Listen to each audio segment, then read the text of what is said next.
Infiltrate, engage, and destroy. This is it. You are cleared to deploy.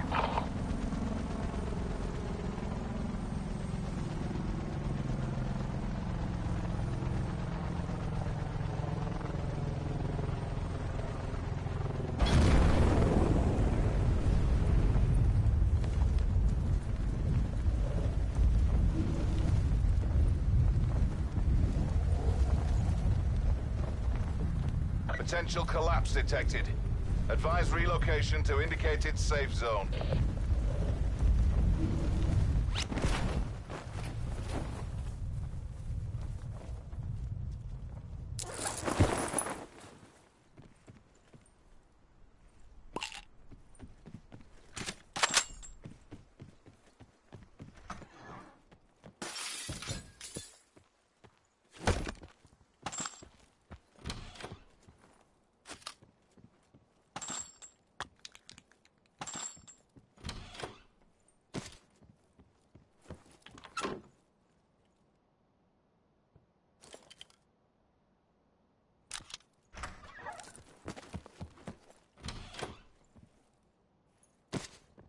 Net call. Supply drop incoming.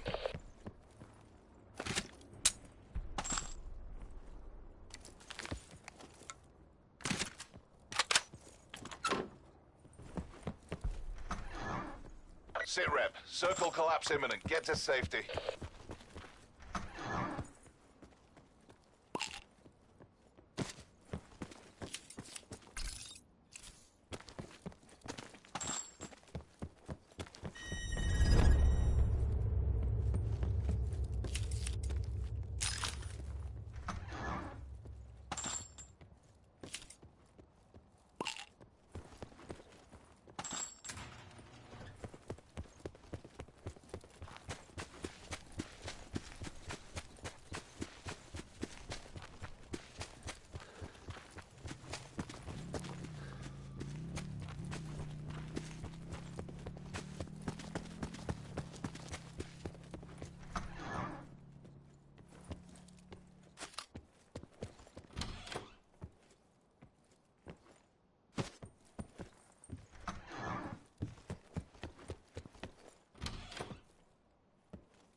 Be advised. Further collapse expected. Relocate to safe zone.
Sit rep. Circle collapse imminent. Get to safety.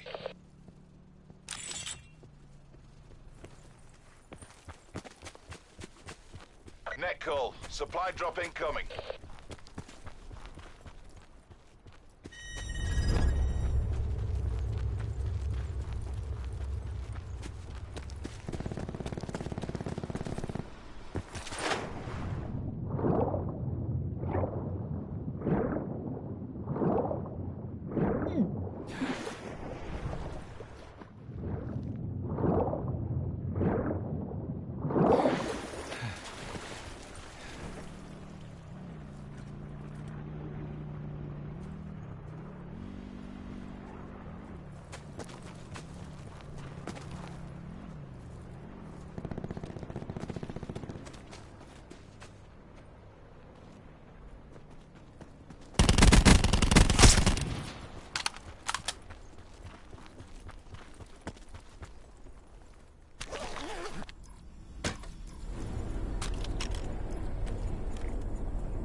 Further collapse expected. Travel to indicated safe zone.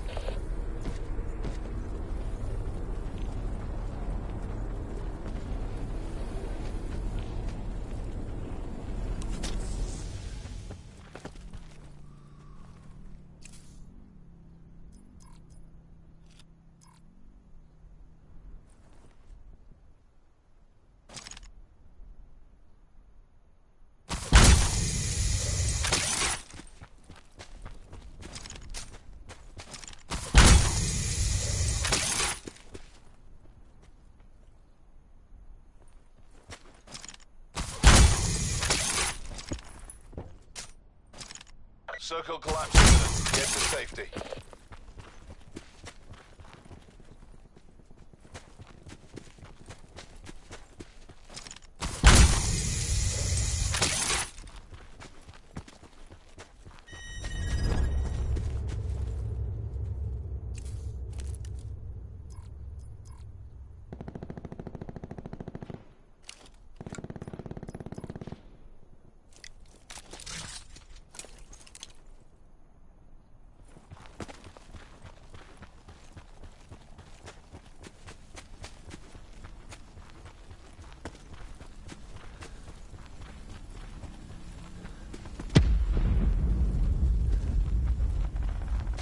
Net call. Supply drop incoming.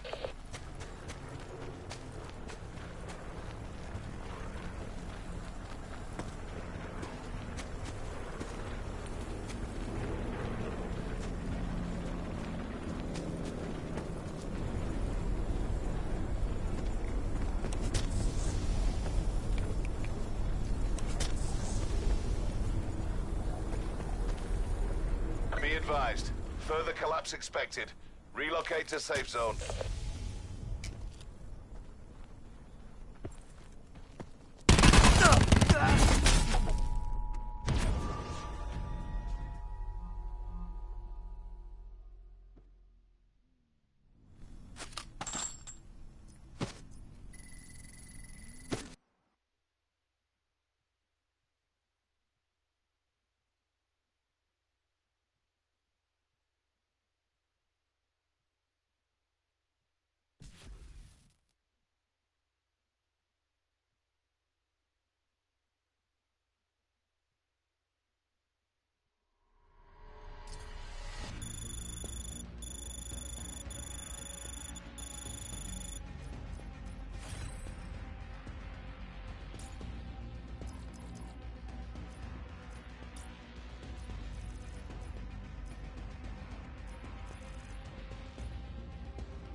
Sensor 1-2 above mission area. Go, go, go!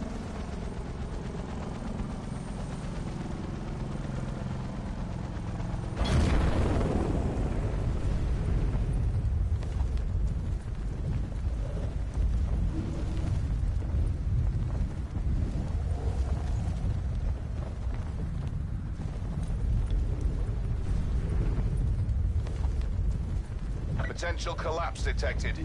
Advise relocation to indicated safe zone.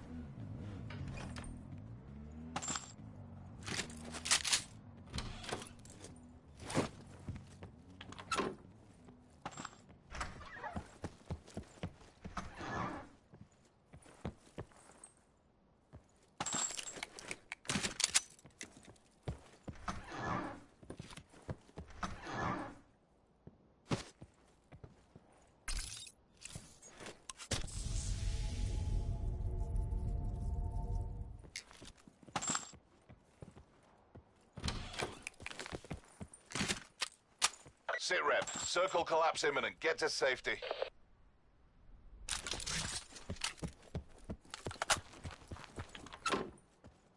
Net call. Supply drop incoming.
Be advised.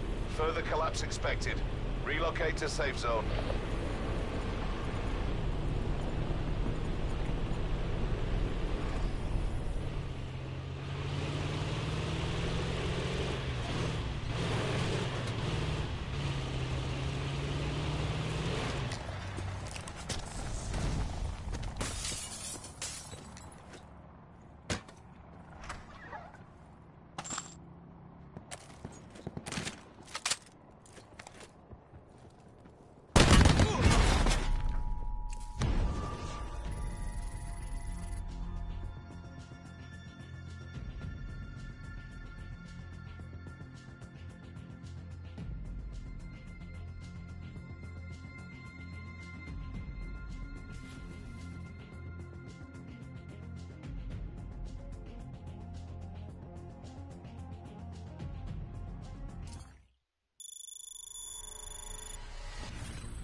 count.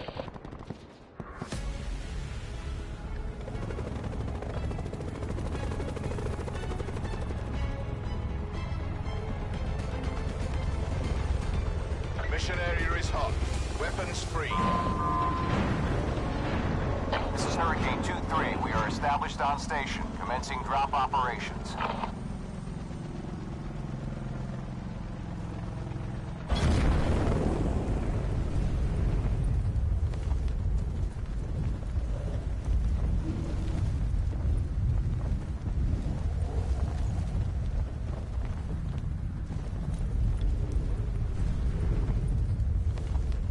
Potential collapse detected. Advise relocation to indicated safe zone.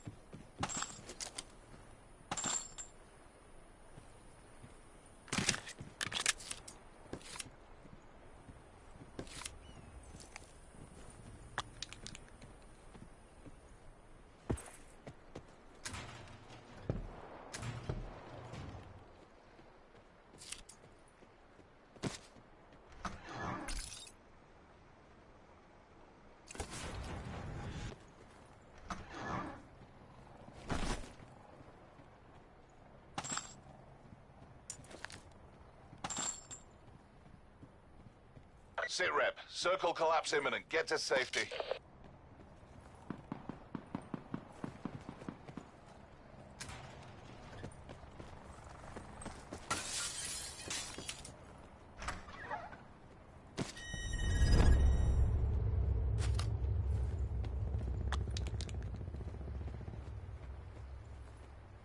Net call. Supply drop incoming.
Further collapse expected. Travel to indicated safe zone.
Sit rep. Circle collapse imminent. Get to safety.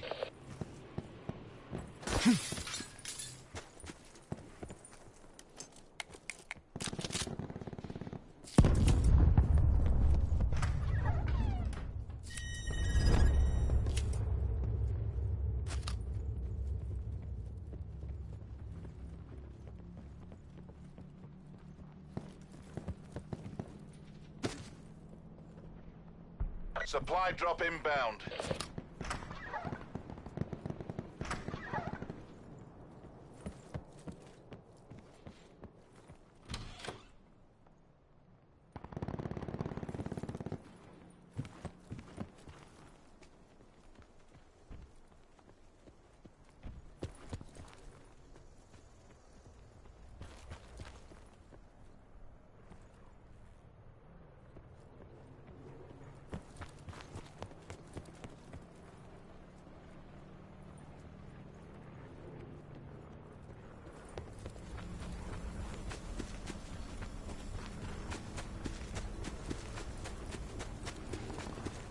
Further collapse expected. Travel to indicated safe zone.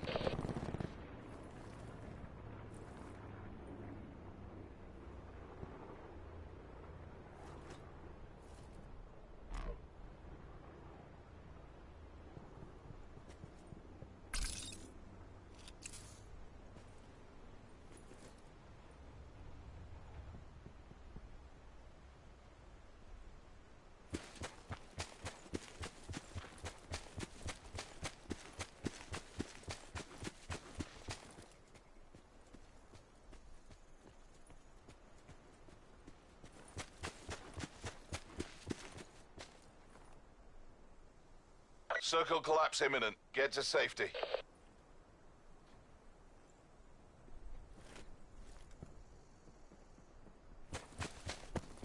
Supply drop inbound.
Blackout.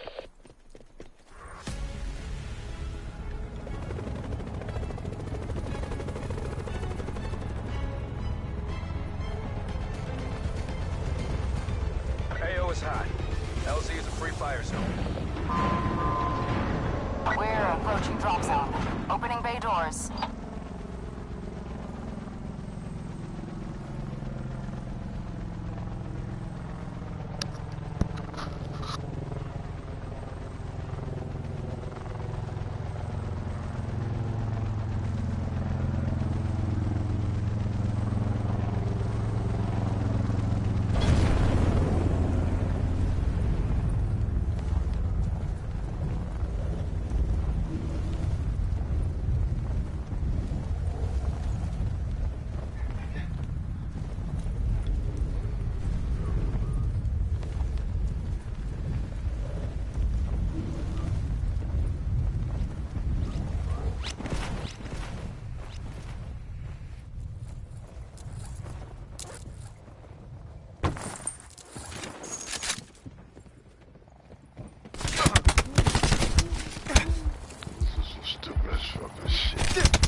I'm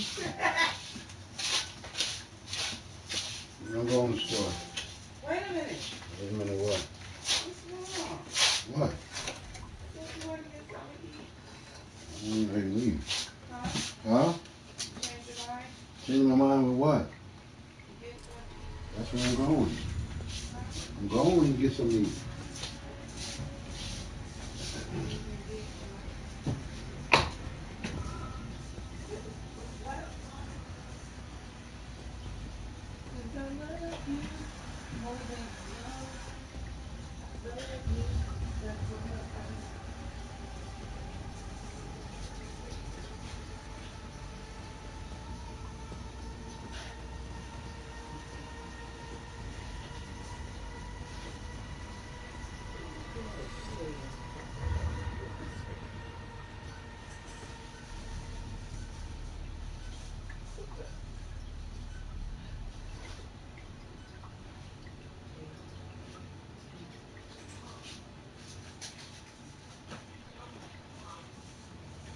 All right, Nick, I got $10.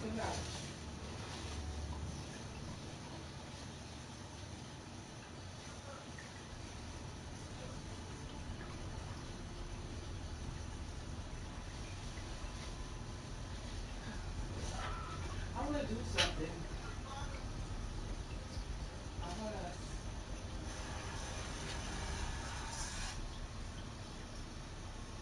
Did you find a present for everybody?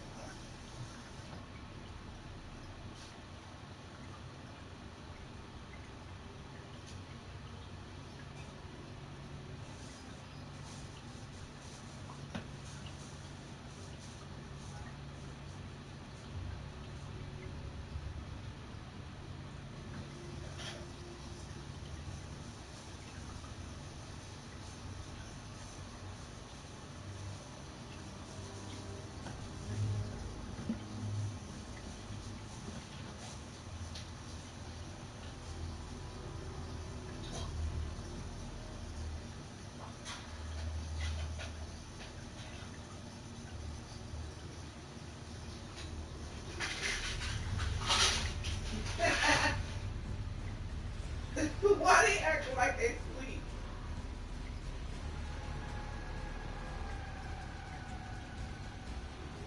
Ew. She kissed him.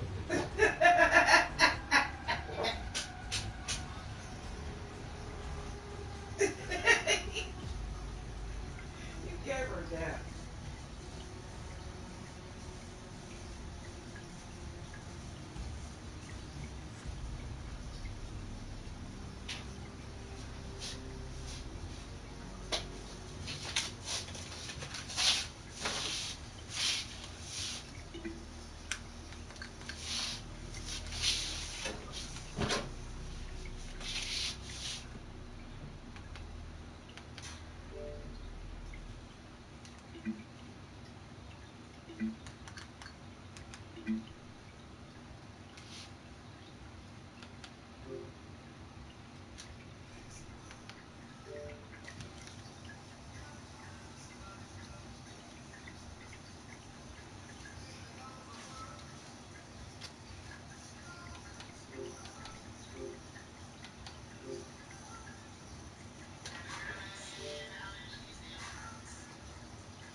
official, here is Michael C. Williams.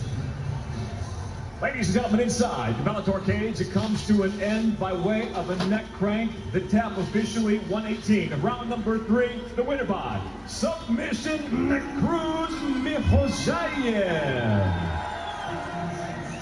Cruz Mihojayev. I like the way Michael C. Williams says it. Improving to 4-2. Victorious in his Bellator debut via submission. Well, coming up later tonight at Bellator 216, the main card, it will include in the main event another opening round matchup in the welterweight World Grand Prix, but not just any fight. A bitter grudge match between Paul Daly, Michael Page. The winner will face former two-time Bellator welterweight champion Douglas Lima in one of the semifinals. Let's go now to Jen Brown. Well, thanks, Mauro. Hey, Michael Venom Page's style is very hard to emulate. So to prepare for him tonight, Paul Daly trained with England's Kumite karate team. They are a style that's very similar to what MVP brings to the cage. Now, in doing this, it allowed Paul Daly to feel the frustration that fighters feel when they're in the cage with MVP. He said, look, I felt that pressure.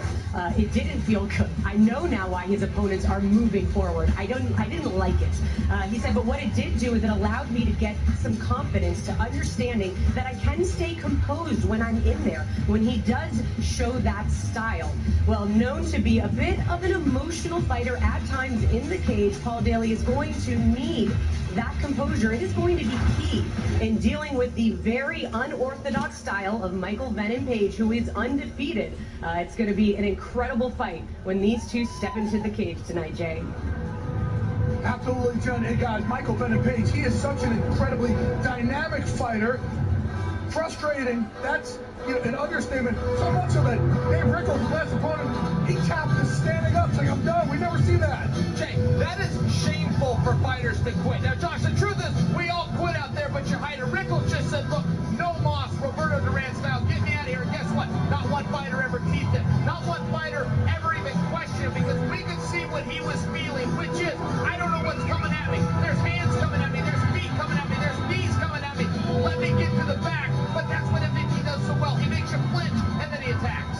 Yeah, he had to make a choice. Rickles did it. He wanted to fight again another day, so he made that choice, and no one's going to criticize him because no one understands the frustration. I think more than him and being in that cage, and just understanding there was nothing he could do to win that fight. And when he did that, MVP brings that type of dynamic to somebody, and he may try and bring that again to Daly tonight.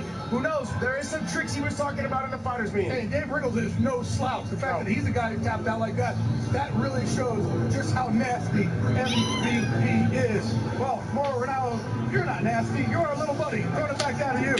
All right, Jay, thank you very much. But hey, in the words of Two Live Crew, I'm as nasty as I want to be as we get set for the welterweights here in the preliminary portion of the card. And two guys that want to definitely show their nasty side, Jesse Kozakowski, Rodolfo Roca, getting set for the respective Bellator debut. 22 years of age. Kozakowski's a lifetime martial artist against a 35-year-old man.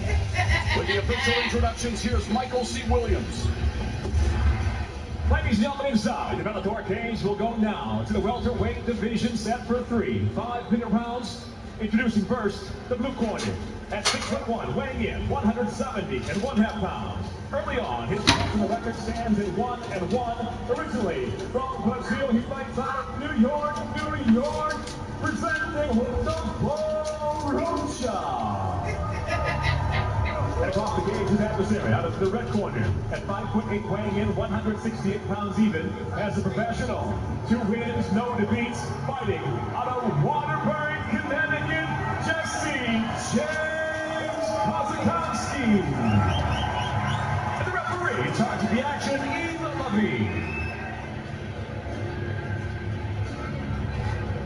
Yves Levine working his second consecutive bout here on the Bellator 216 prelims. Thanks. You ready? Ready?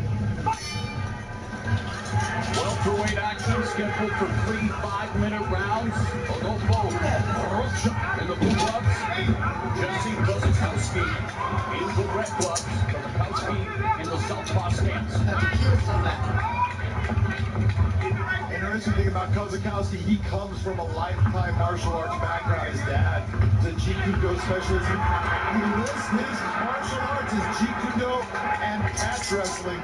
Come on, baby. One thing about him, he's a very calm, very confident young man who does not get frustrated in the fight and usually just slowly, systematically beats the opponent down. Kozakowski secures the takedown early in round one. Rocha busy and grappling, controlling Kozakowski's posture.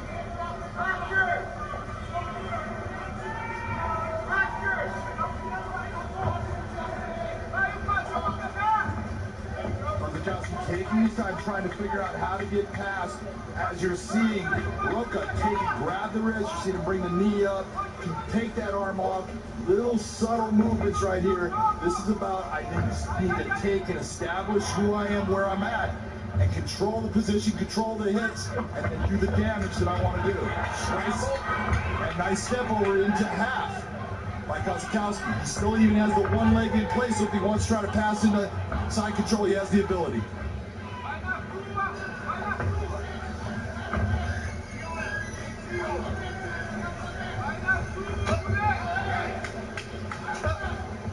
Both of Kozakowski's two professional victories have come via form of knockout as he drops a hammer fist on Rocha. Rocha 1-1 with one knockout victory, so both of them successful with their striking during the embryonic stages of their MMA career. Guard pass by Kozakowski. That's what I was talking about with that pass. You're seeing a guy that is slowly and systematically going after the head trap. It's a straight arm lock. There's a lot of pressure on that elbow right now. Reversal by Rocha. Now Rocha dropping some right hands to Kozakowski, who is still diligently fishing for something. You see he's entwining the leg, looking for a toe. Knee vibe right now, no, looking for more of a toe the way he's holding, but he's also in a toe hold himself. And now he's in guard, the close guard. Rocha working from the close guard, trying to create some distance.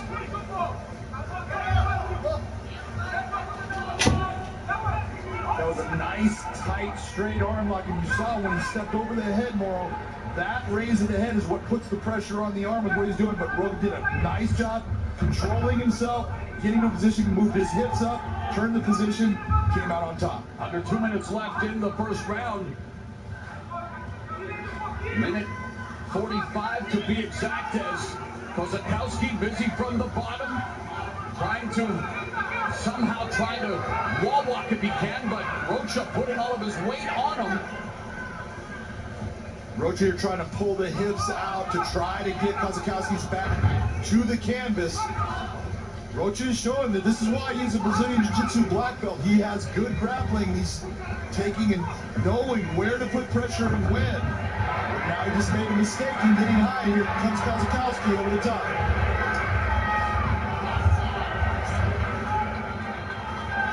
Kozakowski trying to pass the guard of Rocha. That leg is going to slice through and he's going to come out inside control. And he is able to do just that now, trying to attack the back of Rocha. Rocha rolling, and Rocha looking for that submission. Now he's looking for it. That's Kozakowski. Nice movement. Nice movement by Jesse. Taking the back. He still has some time. There's a little bit here. 40 seconds left in the round.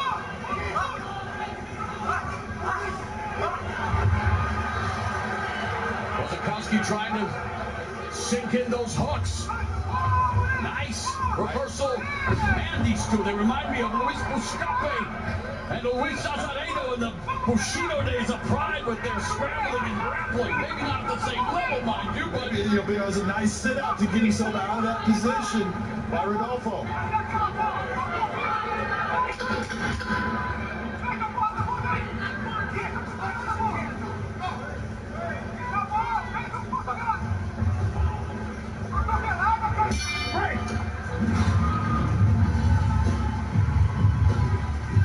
good stuff on the ground there, John. How do you have the the first round on your unofficial scorecard? You know, there was a lot of things going on, and this is the judges are going to have to look at. But if you look at who was the guy that was attacking the most, getting the better positions, and landing the better shots, it was definitely Jesse Kozakowski.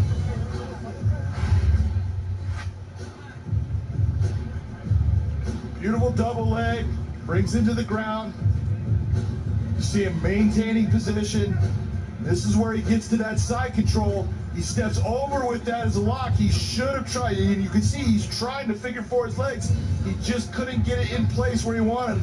Got it for a second, but that turn, that's how Rodolfo got out. Let's go, seconds out. This is after the sit out for Rodolfo, moving himself, going after the leg. Doesn't have anything there. See Kozakowski turning, coming over, and right to the back. Fight! Well, and round number 2 in the Bellator MMA welterweight division. Rodolfo Rocha in the blue gloves, Jesse Kozakowski in the red gloves. Both making their respective Bellator MMA debuts.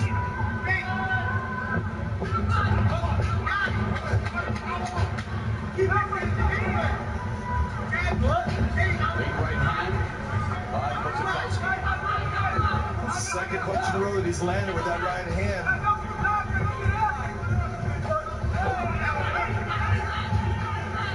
Even though you're looking at it, and Rocha's got the length on him, he's got that the height advantage and the reach advantage. He's not the one that's establishing his offense in the stand-up.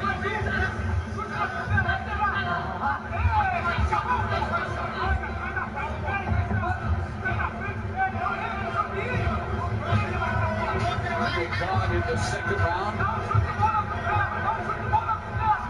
Kozakowski wanting to utilize that side kick. And when you have a guy that blades himself in the way that Kozakowski does, it does limit your ability with your hands to attack at least one side of it, but it does open him up to leg attacks, and those kicks of the leg would do things to adjust this fight for Rodolfo. Kozakowski secures the takedown into the closed guard of Rocha.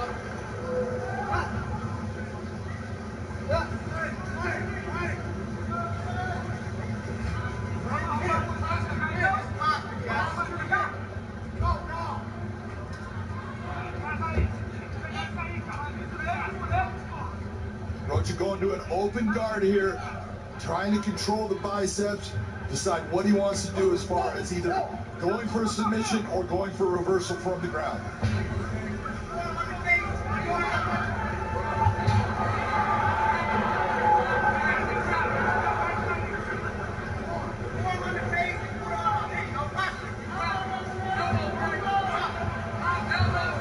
Good posturing by Kozakowski. That elbow down in the face. Rocha was Kozakowski from long distance, and again, That opened him up more. and Rocha now looking like a political document midway through the round and the fight. And you see that he's starting to turn his back here. There's a lot of time. He's trying to keep that foot from getting hooked in.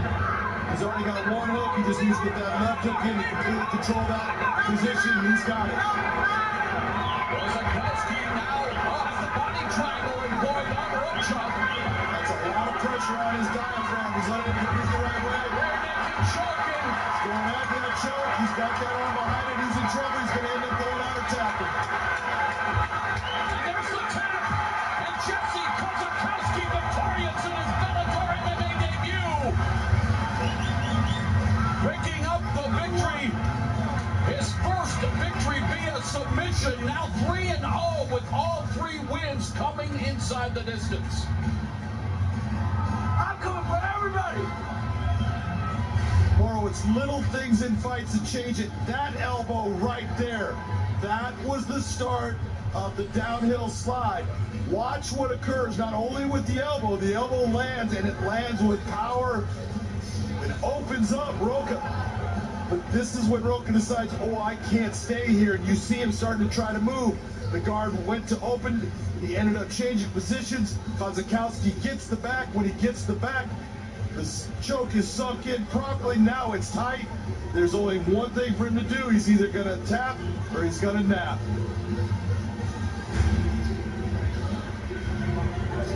Jesse Kozakowski making his father, his trainer, his family and fans proud. Been training martial arts since he was 4 years old. And here the 22-year-old improves to 3-0 with a scintillating Bellator MMA debut.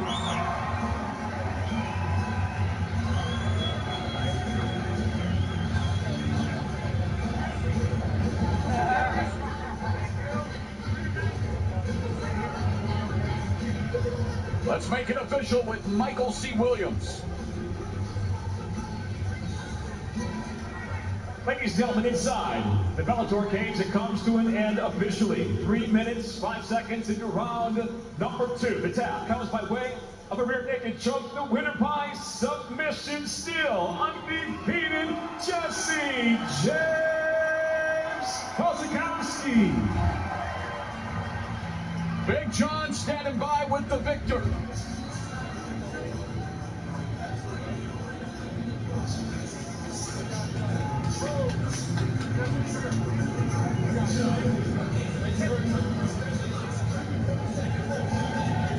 Congratulations, Jesse. That was an outstanding performance. That first round, you guys were going after it. There was a lot of techniques being done on the ground. How were you feeling against a black belt in Brazilian Jiu-Jitsu? Your skills absolutely matched up, no doubt. I felt amazing. I mean, I've been grappling my whole life. I mean, since I was a little kid, I've been training since I've been 4 years old. So grappling people bigger, especially I started in the adult class, I was only like 8 years old. So I've been working with people way bigger than me. So it really doesn't matter what size they are. It's going to be the same result. I'm going in there to win. I want to be champion. Let me get that contract, baby. Let's get it. There was one elbow that you landed that opened him up and made him change his mind about wanting to be underneath you, and that's what started the whole progression of you getting that choke. Talk me through that choke. So I saw he started leaking up, so I was like, I can slip in the choke. I'm going for the back. At first, I was like, let me look for the sub, but I want to just keep him working so he has to constantly get in and out of stuff. He ended up on top of me at one point. I don't think he really caught me with anything. He didn't caught me with like one elbow to the body, but I was using kind of like a little bit of some stuff we were working in the gym, just parrying the punches he was coming in. But he was a tough opponent. I mean, anybody who's Brazilian Jiu-Jitsu black belt, they don't get there for no reason. They work hard to get there, so. No doubt about that. That was an outstanding performance. Welcome to Bellator. Ladies and gentlemen, your winner, Jesse Kozakowski. Impressive Bellator MMA debut for the still unbeaten Jesse James Kozakowski. Let's go back to Jay and the crew. All right, thank you there, Mauro. Look, we're here for MVP Paul Daly for the fireworks that'll happen there, but the rest of the card, fantastic. Legends here in the co-main event. Big Country, Roy Nelson. It's a rematch against Mirko Cro Cop. Mirko Cro Cop, guys, had the fight of the decades of the 2000s against Fedor Emelianenko. It's his Bellator debut. Can we expect the old Mirko? I'll remind you of a couple of things, okay? First off, guys, well, Mirko hasn't been seen in a little bit. We've got some new fans. All right, listen, this guy's very stoic in his approach. His legs are called one leg cemetery, other leg to the hospital for a reason. And don't forget, this is prize fighting, but this is a guy who does not need the prize. His life is very well set up if we want to talk about the dollars and cents of this, Josh. He likes to fight. There's something intimidating about that. Jail, all I want to know is, and I want you to tell the world out there, how big of a fan is Mirko Cro Cop, the jail piece? It was unreal. He was very nice to me the other day. That's how you know he's on. He came in, he was great to you. Real quick, Big Country Roy Nelson, if he's going to have somewhat of a resurgence here in the Bellator game, what's his game plan? Press Mirko to the fence, put Mirko's back on the ground, on the mat, and if he does that, he wins easily. And Josh, I will agree with you with one exception, which is even if he fails to get into the ground, Jay, he needs to give that threat. Make Mirko respect the grappling so he can land the strikes. I want to bring Jen Brown in on the conversation. Jen. Well, thanks, Jay. Hey, one thing that we need to remember remember is that Mirko Krokop hasn't fought in the U.S. since 2011, which is the last time that he faced Roy Nelson. Now, since then, he's made, or just over his career, he's made a career of adjustments. He is undefeated in rematches. He's 6-0, and he said that he is happier, he is healthy, he's injury-free coming into tonight's fight, and he has improved in every aspect of his game since he fought Roy Nelson 6 years ago. Now, Roy Nelson, he's been on a bit of a losing streak, as you guys just touched on. He needs a big win over the legend to right the ship. But his biggest difference, he said, since they last fought is the first time he was in awe. He said it was his first legend fight, and saying that until you fight a legend, you don't realize that they're just a man. Moro? All right, Jen, thank you very much. Cannot wait for that heavyweight battle, the rematch, the night of rematches in the heavyweight division. But right now, it's the first meeting in the welterweight division for Vinicius de Jesus and Rodolfo Barcelos. Jesus has a lot of experience, 6'2" compared to Barcelos, but he is a person that is good in the stand-up and good on the ground. With the official introductions, here's Michael C. Williams. Ladies and gentlemen, now inside Bellator cage here at Bellator 216. We'll go 3 5-minute rounds, welterweights. Introducing first the blue corner at 6 foot weighing in 169.5 pounds.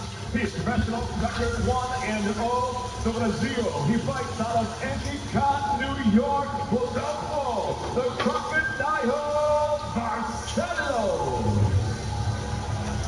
And across the cage is adversary out of the red corner at 5'10", weighing in 168 pounds as a professional.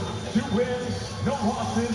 Originally from Porto Alegre, Brazil, he fights out of Stamford, Connecticut, presenting Vinicius, the Brazilian bad boy, de Jesus. In charge of the action, your referee, Todd Anderson.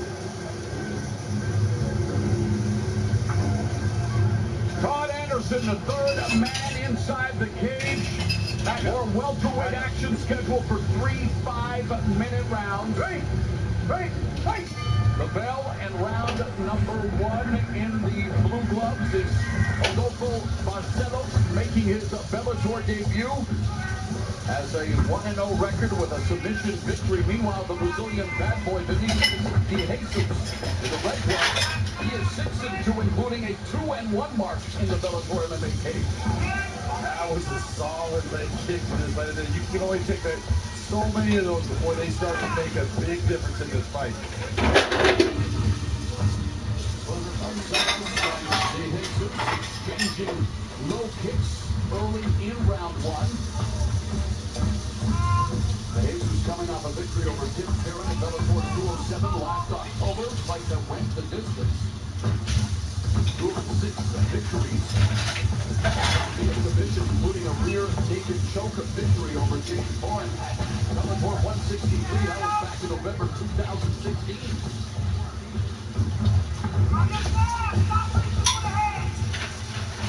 Barcelos said he doesn't care who he faces as long as his opponent helps him put on a show. Well, that's a nice statement. I don't know if I agree completely with it. You kind of do care who you face, but you want to face someone that is a fighter that's going to help him get to that next level. Someone that will help him stay in the show. His first foray inside the Bellator MMA cage, a minute and a half gone in the first round. You're starting to see a couple of things are starting to take place here. Jesus is starting to that range. He's the guy that's controlling that range. You're starting to see Barcelos start to reach down towards those kicks. See that hand coming down. And if I'm De Jesus and I see that hand come down, once I throw inside, I'm going to fake that kick, that hand come down, you're going to see that right hand come right over the top. All right, Tony Romo. 2 minutes gone here in the first round, and De Jesus busy chopping away the lead leg of Barcelos, and Barcelos trying to establish the jab. Right now, Barcelos, he's too much on his heels. It's okay to go backwards, but you don't want to be on your heels when you're going backwards. And right now, that's the way he's standing. Lead right hand misses for Barcelos. There's a stiff jab from De Jesus. That stiff jab, that alters his opinion on what was going on right now. Past the midpoint of the first round, De Jesus drops Barcelos. And ground and pound, and Barcelos desperately trying to control De Jesus. good thing that you get hit and you go down. Overall, Barcelos is much better on the ground than he is in the stand-up, so this is not that bad a thing. And it helped Fabricio Verdum against Fedor Emelianenko. Exactly, same thing. Sometimes, you know what, you look and you go, okay, what's the best place for me to be? On his back, although it's not where he wants, it might be better than him being in the stand-up. Vicious low kicks to the lead leg of Barcelos, and De Jesus continues to just batter away at that lead leg, and if you can't plant your feet, John, it's going to be a tough night at the office. That's what I was talking about, that lead leg kick that he's hit it 3 times now, solid, and it doesn't take that many for that leg to go dead and not be able to really feel it push off of it. It's going to slow down.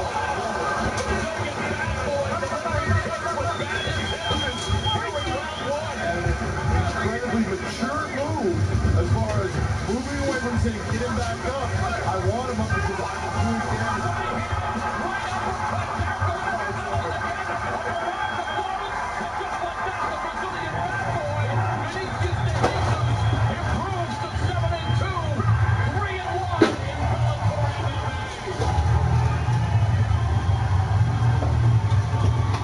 That's what we talk about when we say, look, I just want you to go out there, I want you to be technical, I want you to be systematic in your approach to fighting.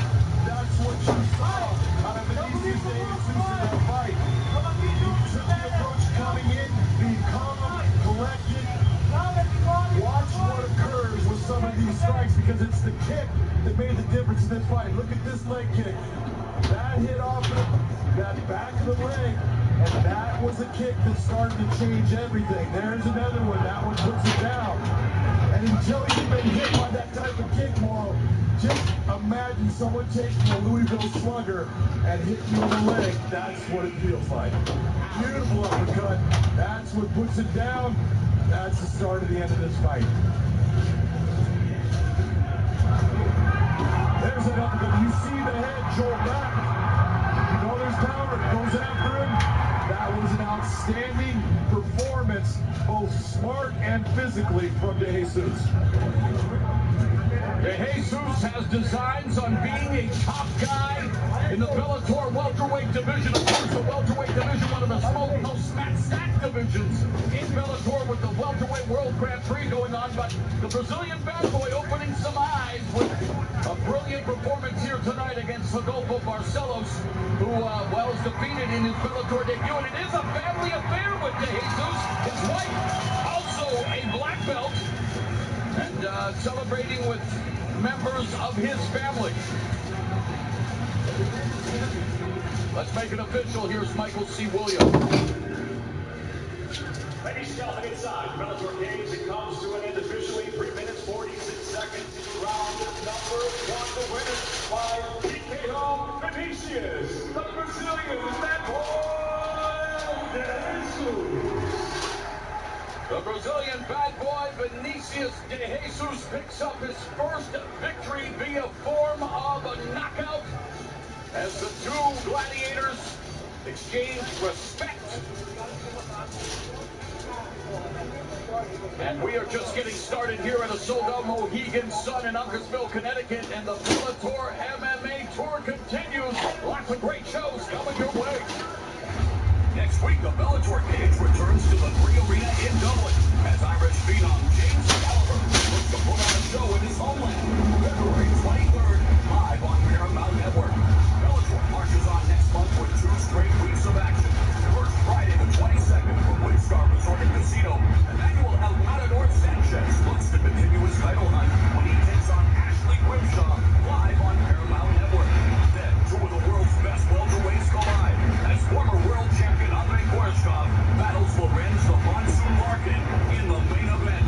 Friday night, March 29th, from the Pachanga Resort and Casino. For tickets and more information, go to Bellator.com. Action galore tonight in our prelims. Main card, expecting the same thing. Our second fight in the main card, we have the undefeated 20-0 Yaroslav Amosov going against the very crafty welterweight Eric Silva. Amosov, again, he's undefeated. Peter, what is he doing so well in that cage? Okay, guys, he doesn't favor the punches over the grappling or the submission over the strike. He's even in everything. He'll punch you a little bit and then he'll get a hold of it. He'll get a hold of you a little bit and then he'll strike on the way out. The reason I bring that up, Josh, he needs to stick with that. He needs to keep his opponent, Eric Silva, guessing. Don't go in there making the striking contest. Don't make it a grappling contest with the Brazilian Jiu-Jitsu black belt.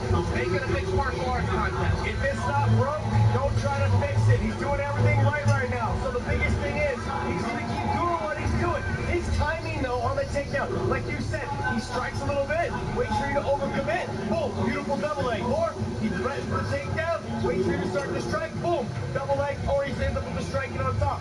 He's very good at the timing and picking it apart and his opponents apart, and that's why he's undefeated. 40 wins between the two of them. Eric Silva, he's been around the block a lot. He can put your lights out in any number of ways. And I must tell you, I'm picking Eric Silva, but I'm only picking him for one reason, Josh, because I'm predicting that he'll be unpredictable. When Eric Silva goes out there and he gets hurt a little bit, he comes out like a wounded animal. He's very wild. Don't be by the numbers with Amasa.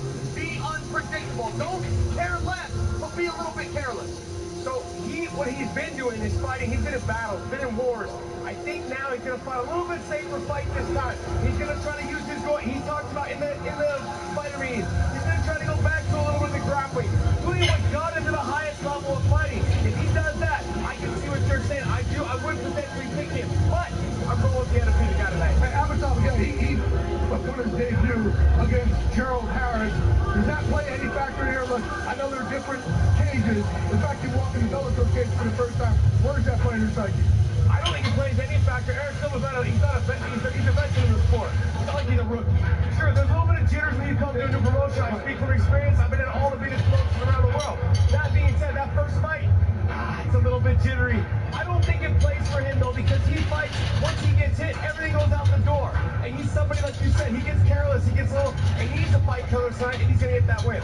Eric Silva is the guy who was the headline many cards. He's our second fight of this main card, and we were just stacked top to bottom. The energy in here already starting to fill up here for MVP and Paul Daly. With that, let's send a fat K-side. Morrow, Big John, take it, guys. All right, thank you very much, Jay. We get set for heavyweight action. 3 fights thus far in the prelims, 3 finishes. You know the heavyweights are always one shot away from finishing the fight as Tyrell Fortune already 5-0 in the Bellator MMA game. And the thing that makes Tyrell Fortune so dangerous is exactly what you're seeing. It is his wrestling. He is a great wrestler. He's able to take guys down when he wants. He's able to control position. He's able to stay on his feet. He is a dangerous fighter. And tonight, Fortune welcomes Ryan Pokrivka to Bellator MMA. The big thing here, look at that 5-0 record of Tyrell Fortune. He definitely wants to make it 6-0 in this fight. Here's Michael C. Williams. Bellator MMA, tonight live on The Zone. Now welcomes heavyweights inside the cage, set for 3 5-minute rounds. Introducing the blue corner at 5'11", weighing in 250 pounds even. His professional record 6-5. He fights out of Detroit, Michigan. Ryan Pokrivka. And across the cage, his adversary out of the red corner at 6'2", weighing in 246 and 1/4 pounds. As a professional, he's undefeated, 5 victories, no defeats. From Portland, Oregon, he fights out of Tempe, Arizona. Introducing Tyrell Fortune. And the referee in charge of the action, Leon Roberts. Veteran referee Leon Roberts will oversee this heavyweight battle scheduled for 3 5-minute rounds. Gentlemen, first round, you ready to fight? You ready to fight? Yeah. Ryan Pokrivka in the blue gloves, Tyrell Fortune in the red gloves. Pokrivka fighting out of Motown, snapped a 3-fight losing streak in his last fight, defeating Matthew Cumber via strikes in the 3rd round. That was last month, and he also owns a knockout win over UFC heavyweight Alan Crowder. Look at the thing about Pokrivka is this: he doesn't look good as far as the body. He's got that Roy Nelson look almost. But I will tell you, he is tough. That was a nice right hand by Fortune. He is a tough fighter. He is a durable fighter. He does not give up in fights, and he's going to be in the middle of your face. He's been in boxing. He's done a couple of boxing matches, and he has gone the distance in all those. He can fight. Fortune made his professional MMA debut under the Bellator MMA banner back in November 2016. Following an amateur wrestling career that saw him capture titles at the junior college and Division II levels. And of course, you bring a standout wrestler into MMA, and he delivers 3 of his 5 victories via knockouts. But that is the progression that you're seeing right now more with Tyrell. And you're seeing what I'm saying. Look at the head movement. Look at what Tyrell's doing. He's moving his feet. He's landed a couple of good right hands already, 2 of those. And it's the athleticism as a heavyweight. You don't get a lot of really athletic, heavy guys. Tyrell Fortune is athletic. They say Fortune favors the bold, and Tyrell Fortune has boldly claimed he doesn't want to fight nobodies anymore. No disrespect to Ryan Pokrivka, but Fortune went public this week and saying, hey, I'm ready for my close-up Bellator MMA. Well, and part of the problem for Bellator is they can't find guys that want to fight Tyrell Fortune. You know, when you're looking at it and saying, okay, I'll take that fight, you're looking at fighting a guy who was a national caliber wrestler, who's a guy that in the stand-up now is really learning the crowd.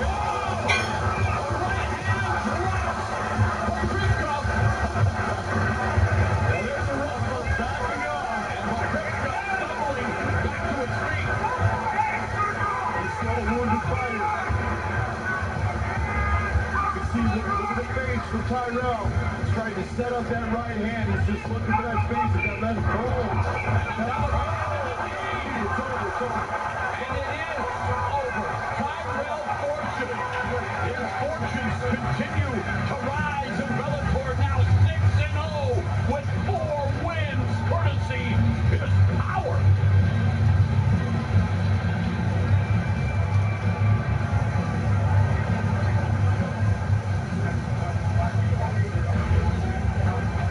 Here's the first right hand. Look at that. Is solid. That landed. You saw Ryan trying to turn his head away. Watch the power that this shot hits with. Boom! You see it shake everything on Ryan Pokrivka. Goes down, and that's the scary part because he goes down, and there's the second one that hit him solid. That's knee inside. That is showing exactly what Tyrell Fortune is capable of doing. He is learning how to be a complete mixed martial artist. Just don't stay with the hands. He's going down, brings the knee up. Just a beautiful effort by Tyrell Fortune.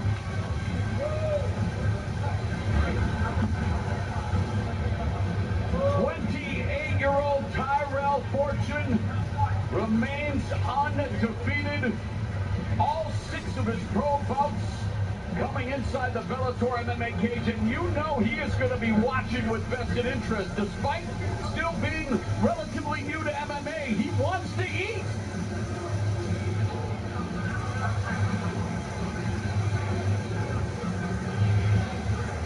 To make it official, here's Michael C. Williams. Ladies and gentlemen, inside the Bellator cage, it comes to an end officially. 2 minutes, 21 seconds into round number 1. The winner by TKO, Tyrell Fortune. Tyrell Fortune will be speaking to my broadcast partner.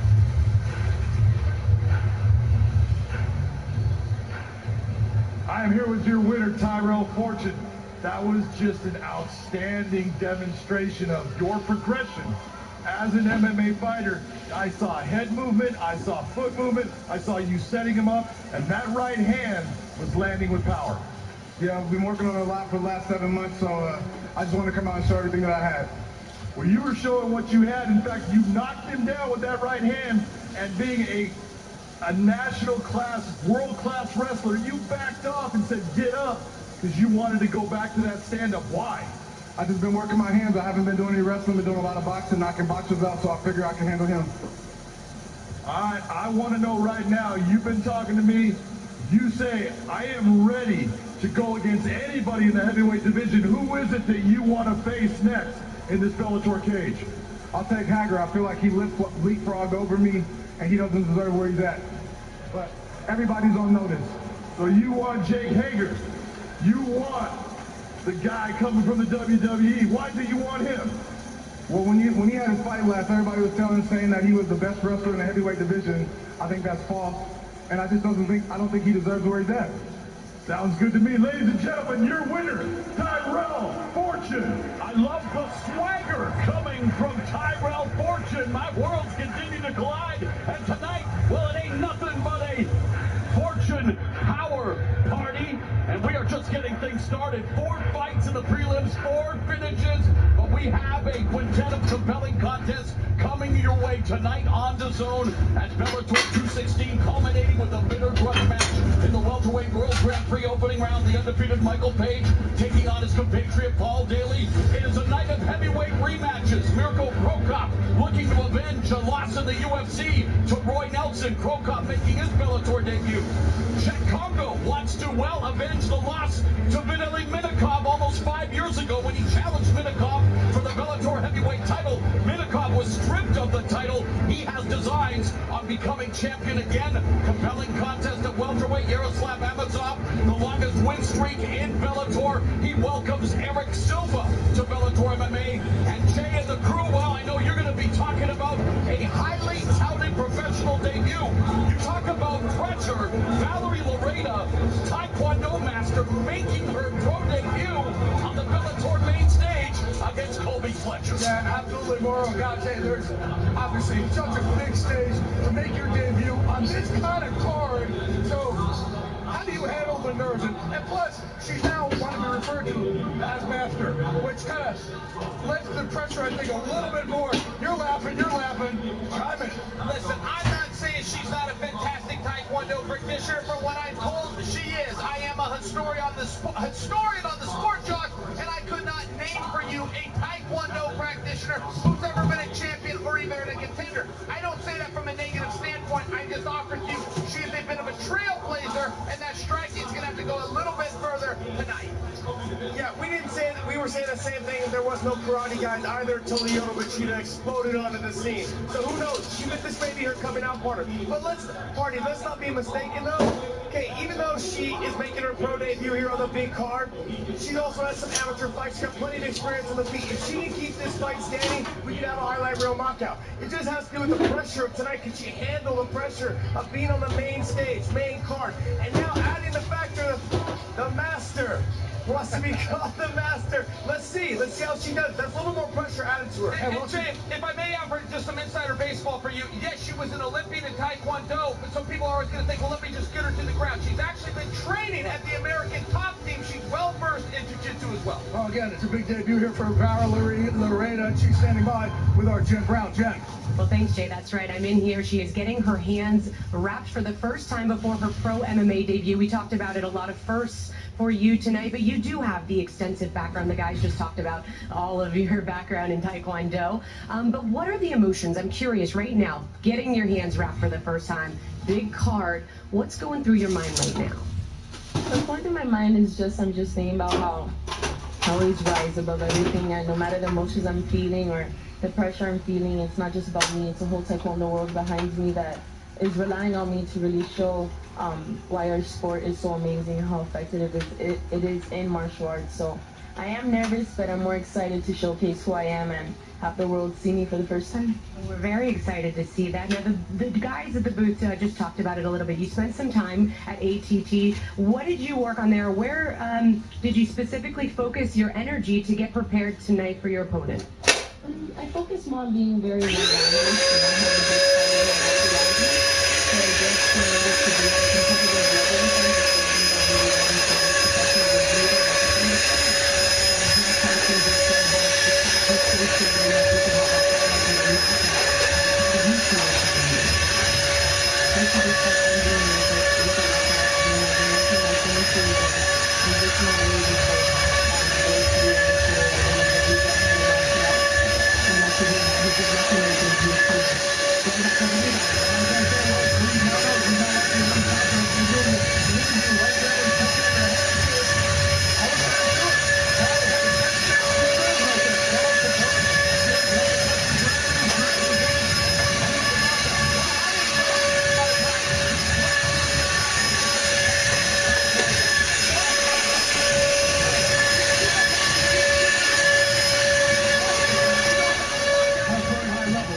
but he also said he has some other tricks up his sleeve. But Paul Daly, though, is definitely someone to be not to be messed with in the welterweight division with his power.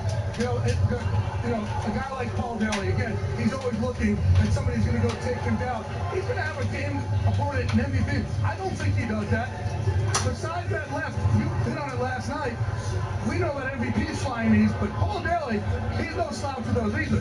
Yeah, that's right. Paul Daly will surprise you. And as much as I appreciate you wanting my opinion, Jay, allow me to offer another opinion. Well, That is that of former world champion Douglas Lima. Douglas Lima is picking Paul Daly to win this fight. Now, we talked a few voices, but Lima was in there with him. And he says, look, this guy has a power and a composure, and people that don't expect it go to sleep.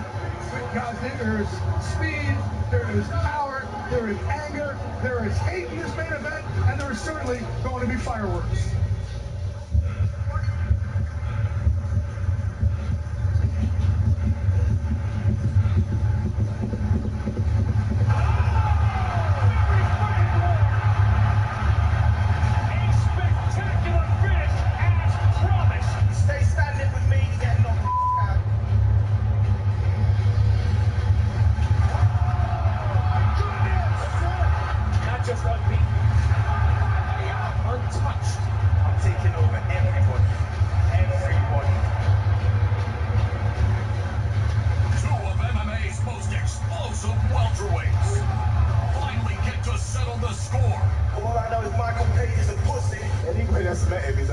Michael wants what I've got. No, dickhead. Next version, Liz. Next version. At stake, a spot in the semifinals of the welterweight World Grand Prix and $1 million. He's childish, and this is how I'm going to treat him like a child. I'm telling Michael Page is getting knocked out. Tampax, you're a moron. It's MVP versus Daly. All the talking is over. Now we're gonna fight. Now we're gonna fight. Are we there yet? 10 o'clock Eastern, 7 Pacific on the zone. Bellator 216 culminating with the mother of all grudge matches. And we continue here on the preliminary portion from a sold-out Mohegan Sun 165-pound contest between Kastria Gemma and Kemran Lachinov. I am very excited for this fight. These are two explosive fighters, but you can see 6 foot, but has a smaller reach than the 5'10" Kemran. With the official introductions, once again, it's Michael C. Williams. Bellator MMA tonight from Mohegan Sun now presents 3 5-minute rounds at 165 pounds. Introducing the blue corner at 5'10", weighing in 166 pounds. Even his professional record, 7 wins, 2 losses. Fighting out of Springfield, Mass, Cameron, Killer Cam Lachinov. And across the cage, his adversary out of the red corner at 6 foot, weighing in 165 pounds. His professional record, 2-2. He fights out of Greenwich, Connecticut, Kastria Slaughterhouse Gemma. And the referee in charge of the action, Kevin McDonald. Kevin McDonald, third man inside the cage. We are set for 3 5-minute rounds at 165 pounds. Super lightweight. I like that. Ready to fight? Ready to fight? Let's go. Bell end round number 1. Kemran Lachinov in the blue gloves. Kastria Gemma in the red gloves. And immediately, Lachinov comes barreling in, and it's Gemma now pushing for a guillotine choke. 2-2, all 4 of his fights inside the Bellator cage. 2 victories via form of knockout, 1 defeat via form of KO. While Lachinov, he is 7-2 overall, including an unbeaten record in Bellator, 3-0 with a submission victory via heel hook. He's got a very good leg lock game. He is a good grappler. That's why you see him trying to take Zima off of his feet. Zima is a good stand-up fighter. Why am I going to stand here and fight with him? In his game, I'm going to put him into my world. Lachinov riding a 5-fight win streak while Gemma's trying to bounce back from a loss to Pat Casey at Bellator 207 last October. A minute gone in the first round. Sprawl by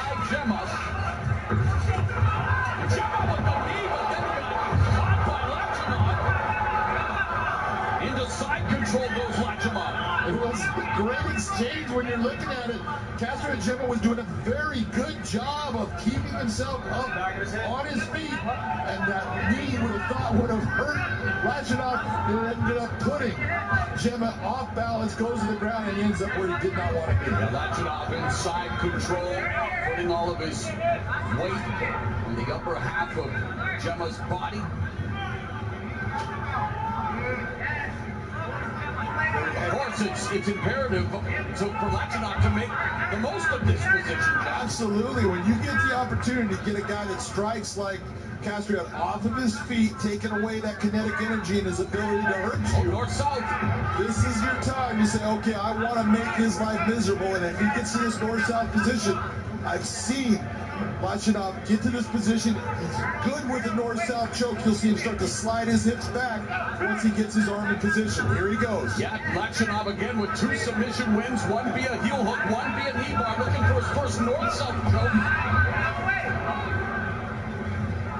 What does Gemma have to do to escape this attempt? Well, the big thing he wants to do is he's got to get to a position where he starts to create an angle off of this north-south choke. You do not want your opponent completely straight off you. That's going to cause you the problem. That shoulder's going to sink down into your neck, which it's starting to do right now. He's creating a pressure off of it. If he gets a squeeze with it, he's going to end up getting into a point he's going to have to tap out. And what adjustments does Lachinov have to make in order to secure the north-south choke? For me, Lachinov needs to bring his head farther down towards Gemma's head.